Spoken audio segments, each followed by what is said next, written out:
جو کثیر نجاست کا حکم ہوگا. اس لیے تھوڑی لگی ہو یا زیادہ بہر صورت اس میں نماز جائز نہیں ہے. ہماری دلیل یہ ہے کہ قلیل نجاست سے بچنا ممکن نہیں ہے. قلیل نجاست سے بچنا ممکن نہیں ہے، اس لیے کہ مکھیاں نجاست پر بیٹھتی ہیں، پھر وہی مکھیاں انسان کے اوپر بیٹھتی ہیں. ایسی مچھر انسان کا یا کسی جانور وغیرہ کا خون پیتے ہیں، پھر وہی خون انسان کے کپڑوں وغیرہ پر لگ جاتا ہے، تو اس سے بچنا ممکن نہیں ہے. لہذا نجاست کی قلیل مقدار سے بچنا ممکن نہیں ہے. جب قلیل مقدار سے بچنا ممکن نہیں ہے تو اس کو معاف کیا گیا. اب رہا یہ کہ قلیل مقدار اور کثیر مقدار کا معیار کیا ہے؟ تو اس کے بارے میں ہمارے علماء نے یہ فرمایا ہے کہ 1 درہم کی مقدار قلیل ہے اور 1 درہم سے زائد جو مقدار ہے وہ کثیر ہے.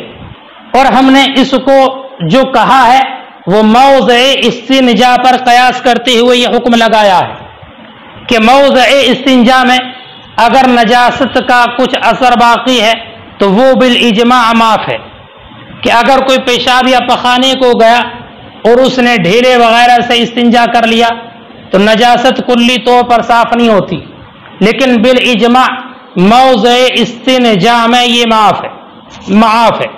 بس ہم نے اسی مقدار کا اندازہ کرتے ہوئے 1 درہم کی مقدار کے معاف ہونے کی تقدیر بیان کر دی ہے. 1 درہم کے معاف ہونے کی، کہ جیسے وہ جگہ 1 درہم کی مقدار ہے معاف ہے، ایسی اس کے علاوہ بھی اگر مقدار درہم میں نجاست لگ جائے تو وہ معاف ہے. یہ بات مکمل ہو. اب ایک مسئلہ اسی سے متعلق یہ ہے کہ درہم کا جو اعتبار کیا ہے اس کی مساحت اور چوڑائی کا اعتبار ہے یا درہم کے وزن کا اعتبار ہے. اس سلسلے میں امام محمد کی 2 روایتیں ہیں. ایک روایت میں درہم کی مساحت کا اعتبار ہے اور مساحت اور چوڑائی یہ ہے کہ ہاتھ کی ہتھیلی کی جو چوڑائی ہوتی ہے اتنی مقدار درہم کی چوڑائی ہے. اتنی مقدار کہ ہاتھ کو سیدھا کیا جائے اور ہاتھ کے جوڑوں کے درمیان جو گہری جگہ ہوتی ہے اس میں پانی اگر ڈالا جائے تو جتنی جگہ میں پانی رک جائے ہتھیلی میں ہاتھ سیدھا کرنے کے بعد وہی درہم کی چوڑائی ہے. اور دوسری بات یہ ہے کہ درہم کی جو وزن ہے اس مقدار کا اعتبار ہے. درہم کے وزن کا اعتبار ہے، یعنی درہم سے مراد اس کے وزن کا اعتبار ہے اور اس کا وزن 1 مسقال کے برابر ہے. اس کا وزن 1 مسقال کے برابر ہے. اب بیٹا مسقال کا وزن کیا ہوتا ہے؟ تو 1 مسقال 20 قیرات کا ہوتا ہے.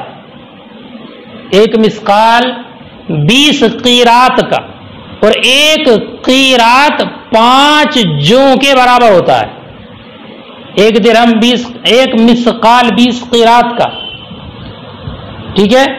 تو 1 مسقال 20 قیرات کا اور 1 قیرات 5 جوں کا جو وزن ہوگا اتنا. تو 20 قیرات کا جو وزن ہوگا وہ 1 مسقال ہے اور 1 درہم کا وزن 1 مسقال کے برابر ہے. فقی ابو جعفر رضی اللہ تعالیٰ عنہ نے امام محمد کی ان دونوں روایتوں میں تطبیق اس طرح دی ہے کہ پہلی والی روایت مساحت کا جو اعتبار ہے وہ رقیق نجاست میں، رقیق پتلی نجاست میں مساحت اور چوڑائی کا اعتبار ہے، اور دوسری روایت جو وزن والی وہ گاڑی نجاست میں. چنانچہ اگر کسی انسان کا پیشاب ہو تو وہ اعتبار کیا جائے گا مساحت کے ساتھ. 1 درہم کی مقدار معاف ہے اور اس سے زائد معاف نہیں. اور اگر پاخانہ وغیرہ لگ گیا ہے تو اب وزن کا اندازہ کیا جائے گا کہ 1 درہم کی مقدار ہے تو معاف ہے اور اگر اس سے زیادہ ہے تو معاف نہیں. امام صاحب ہدایہ نے آخر میں یہ فرمایا ہے کہ متن میں تمام چیزوں کی جو نجاست غلیظہ کا ذکر ہے کیونکہ اس وجہ سے ہے کہ ان کا ثبوت دلیل قطعی سے ثابت ہے جس کے معارض کوئی دوسری دلیل نہیں ہے. اب بیٹا ترجمہ دیکھیں. فرماتے ہیں وقدر الدرہم وما دونہ من النجس المغلظ، اور مقدار درہم اور اس سے کم نجاست غلیظہ قدم جیسے کہ خون، اور خون سے مراد دم سائل، والبول اور پیشاب، والخمر شراب، وخور الدجاج مرغی کی بیٹ، وخور الدجاج، وبول الحماری گدھے کا پیشاب، جازت الصلاۃ معہ اس کے ساتھ نماز جائز ہے، وہی زیادہ اور اگر مقدار درہم سے زیادہ لم تجوز نماز جائز نہیں ہے. وقال ظفر امام ظفر اور شافعی نے فرمایا قلیل النجاست و کثیرها سواء نجاست میں قلیل اور کثیر سے برابر ہے. لأن النص الموجب للتطہیر اس لیے کہ نص جو واجب کرنے والی ہے تطہیر کو لم یفصل اس نے تفصیل کو بیان نہیں کیا ہے قلیل و کثیر میں. ولنا اور ہماری دلیل ان القلیل لا يمكن التحرز عنه کہ قلیل اس سے بچنا ممکن نہیں ہے. فیجعل عفوا تو اس کو معاف رکھا گیا. وقدرناه بقدر الدرهم اور ہم نے اس کو مقدر کیا مقدار درہم سے. اخذا عن موضع الاستنجاء موضع استنجا کو لیتے ہوئے یعنی اس پر قیاس کرتے ہوئے موضع استنجا پر قیاس کرتے ہوئے. ثم یروى اعتبار الدرہم پھر روایت کیا گیا درہم کا اعتبار من حیث المساحت مساحت کے اعتبار سے. پھر روایت کیا گیا درہم کا اعتبار مساحت کے اعتبار سے. وہ ہوگا قدر عرض الکف فی صحیح اور وہ ہتھیلی کی چوڑائی کی مقدار ہے صحیح مذہب میں. وہ یروى من حیث الوزن اور وزن کے اعتبار سے بھی روایت کیا گیا وہ ہوگا درہم الکبیر اور وہ بڑا درہم ہے جو مسقال ہو. وہ ہوگا ما یبلغ وزن مسقالا اور وہ ہے جس کا وزن مسقال کو پہنچتا ہو. وقیل فی التوفیق اور دونوں کے درمیان تطبیق کی صورت یہ کہی گئی ہے ان الاولی فی الرقیق کہ مساحت کا جو اعتبار ہے وہ رقیق پتلی نجاست میں والثانیہ اور وزن کا جو اعتبار ہے گاڑی نجاست میں. وانما كانت نجاست هذه الاشیاء مغلظہ اور ان اشیاء کی نجاست مغلظہ ہے لانها ثبتت بدلیل مقطوع به اس لیے کہ یہ دلیل قطعی سے ثابت ہے. وان كانت مخففہ اور اگر نجاست خفیفہ ہو كبول ما يؤكل لحمه جیسے کہ ان کا پیشاب جن کا گوشت کھایا جاتا ہے جازت الصلاۃ معه ان کے ساتھ نماز پڑھنا جائز ہے حتی یبلغ ربع الثوب یہاں تک کہ وہ چوتھائی کو پہنچ جائے. نجاست خفیفہ کا بیان ہے کہ کتنی مقدار معاف ہے تو فرمایا کہ نجاست خفیفہ جیسے کہ معقول الحم جانور کا پیشاب اس کی چوتھائی کپڑے کی مقدار سے کم اگر لگا ہے چوتھائی سے کم میں لگا ہے تو معاف ہے اور اگر کپڑے کی چوتھائی مقدار میں لگا ہے یا اس سے زیادہ ہے تو معاف نہیں ہے. یعنی اگر چوتھائی کپڑے سے کم پر نجاست خفیفہ لگی ہے تو اس کے ساتھ نماز ہو جائے گی اور اگر چوتھائی کپڑے کی مقدار میں لگی ہے تو نماز جائز نہیں ہوگی نماز جائز نہیں ہوگی. امام اعظم کی دلیل یہ ہے کہ نجاست خفیفہ کے بارے میں کثیر فاحش کا اندازہ معتبر ہے. کثیر فاحش کا اندازہ یعنی نجاست خفیفہ اگر کثیر فاحش میں لگ گئی ہے تو نماز جائز نہیں ہے. اور بہت سارے احکام میں دیکھا جائے جو چوتھائی کو کل کے قائم مقام مانا گیا ہے. مثلا چوتھائی سر کا مسح کرنا پورے سر کے مسح کرنے کے قائم مقام ہے.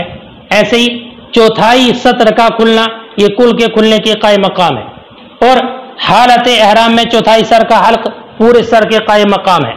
لہذا یہاں بھی چوتھائی کو کل کے قائم مقام مانا جائے گا. اگر چوتھائی پر نجاست لگ گئی تو گویا کہ ایسا ہے جیسے کہ کل پر نجاست لگ گئی. اب رہی یہ بات کہ چوتھائی کس کپڑے کا معتبر ہے تو ایک روایت تو یہ ہے کہ ایسا کپڑا کہ جس میں نماز جائز ہو سکے اس کا چوتھائی مراد ہے. جس میں نماز جائز ہو اس کا چوتھائی کپڑا مراد ہے. چوتھائی کپڑا جیسے کہ تہبند وغیرہ. اور ایک قول یہ ہے جس جگہ میں لگی ہے اس کا چوتھائی مراد ہے جیسے کہ دامن اور کلی وغیرہ. جس کپڑے میں لگی ہے اس کا چوتھائی مراد ہے جیسے کہ دامن میں لگی ہے تو دامن کا چوتھائی, کلی میں لگی ہے تو اس کا چوتھائی, آستین میں لگی ہے تو اس کا چوتھائی. دیکھیں وَإِنْ كَانَتْ مُخَفَّفَةً اور اگر نجاست خفیفہ ہے كَبَوْلِ مَا يُؤْكَلُ لَحْمُهُ جیسے کہ ان کا پیشاب جن کا گوشت کھایا جاتا ہے جازت الصلاۃ معه اس کے ساتھ نماز جائز ہے حتی یبلغ ربع الثوب یہاں تک کہ چوتھائی ثوب کو پہنچ جائے. یربا ذالک عن ابی حنیفہ یہ روایت کیا گیا امام اعظم سے. لأن التقدیر فیہ بالکثیر الفاحش اس لیے کہ اس میں تقدیر جو ہے وہ کثیر فاحش سے ہے. والربع ملحق بالکل فی بعض الاحکام اور چوتھائی یہ ملحق ہے بعض احکام میں کل کے. وعنہ اور ان سے مروی ہے ربع ادنا ثوب اس ادنا کپڑے کا ربع مراد ہے تجوز فی صلاۃ جس میں نماز جائز ہو نا اس کا چوتھائی مراد ہے. کل میزہ جیسے کہ تہبند. وقیلہ اور ایک اور یہ ربع الموضع الذي اصابہ کہ اس جگہ کا چوتھائی مراد ہے جسے نجاست لگی ہے. کالذیل والدخریس جیسے کہ آستین اور کلی. جیسے کہ دامن اور کلی، دامن اور کلی، کذیل والدخریس، دامن اور کلی. تو اب یہاں پر اسی کپڑے کا مراد ہوگا کہ جس میں نجاست لگی ہو، جو دامن میں لگی ہے تو دامن کی، کلی میں لگی ہے تو کلی کا چوتھائی. وان ابی یوسف شبر فی شبر، اور امام ابو حنیفہ سے ایک روایت امام ابو یوسف کی ہے کہ ایک بالش چوڑائی اور ایک بالش لمبائی یہ معتبر ہے، لیکن صحیح وہی ہے کہ چوتھائی سے کم میں لگی ہے تو معاف. وانما کان مخففا عند ابی حنیفہ و ابی یوسف، اور یہ مخفف ہے معقول الرحم کا پیشاب امام اعظم اور امام ابو یوسف کے نزدیک، لمکان الاختلاف فی نجاستہ، اس کی نجاست میں اختلاف کے پائے جانے کی وجہ سے، یا دو نصوں میں تعارض کی وجہ سے، اعلی اختلاف الاصلین، اصلین کے اختلاف کی بنیاد پر.